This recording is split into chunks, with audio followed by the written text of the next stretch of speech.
Breaking news చూస్తున్నాం. అమరావతి రైతులకు ఆంధ్రప్రదేశ్ ప్రభుత్వం గుడ్ న్యూస్ చెప్పింది. రైతులు భూములిచ్చిన రైతుల కోసం ప్లాట్ల కేటాయింపులకు ఆమోద ముద్ర వేసింది. ఇక వేరే ప్రాంతాల్లో నివాస యోగ్యంగా ఉన్న చోట ప్లాట్లు కల్పించేందుకైతే అవకాశం ఇస్తుంది. అమరావతి కేంద్రంగా కీలక నిర్ణయం జరుగుతున్నాయి. రాజధాని కోసం భూములిచ్చిన రైతుల కోసం తాజాగా మరో నిర్ణయం తీసుకుంది. ఇప్పటికే రైతులకు ఈ లాటరీ విధానంలో ప్లాట్లు కేటాయిస్తున్నారు. ఇప్పుడు వీధి పోట్లు ఉన్న ప్లాట్ల సమస్యకు పరిష్కారం చూపించేగా కొత్త నిర్ణయం తీసుకున్నారు. రిజిస్ట్రేషన్ మ్యూటేషన్ పైన ప్రభుత్వం రైతులకు అనుకూలంగా నిర్ణయం తీసుకునే విధంగా ఆమోద ముద్ర వేసింది. అమరావతి రైతులకు ప్రభుత్వం భారీ శుభవార్త చెప్పింది.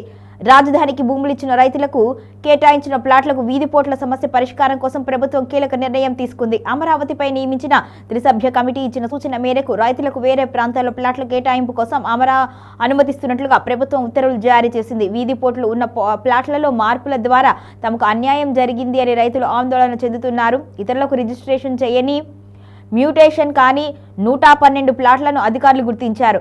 ఇప్పుడు వారి సమస్యను పరిష్కారం చూపుతూ కొత్త నిర్ణయాలు అమల్లోకి వచ్చాయి. ఆ ప్లాట్లకు బదులు వేరే చోట వాస్తు ప్రకారం ప్లాట్లు కేటాయించినట్లుగా సిఆర్డీఏ ప్రకటించింది. ఉండవల్లి గ్రామానికి చెందిన 16 మంది రైతులకు 21 రిటర్నబుల్ ప్లాట్లను కేటాయించినట్లుగా వెల్లడించింది.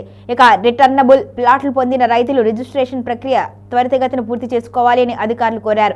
రాజధాని గ్రామాల్లో అభివృద్ధి పనుల కోసం గ్రామ సభలు కొనసాగుతున్నాయి. ప్రస్తుతం ఉద్దండరాయునిపాలెం, వెలగలపూడి, వెంకటాపాలెం గ్రామ సభలు జరుగుతున్నాయి. రాజధాని నిర్మాణానికే భూములు అందజేసిన ఉండవల్లి గ్రామానికి చెందిన 195 మంది రైతులకు సిఆర్డీఏ అధికారులు 381 నివాస, వాణిజ్య ప్లాట్లను కేటాయించారు. ఈ లాటరీకి హాజరైన రైతులకు ఆన్లైన్ ర్యాండమ్ సిస్టమ్ ద్వారా నివాస, వాణిజ్య ప్లాట్లకు ముందుగా ట్రయల్ రన్ వేసి తర్వాత ప్రత్యక్ష లాటరీ చేయనున్నట్టుగా చెప్పారు.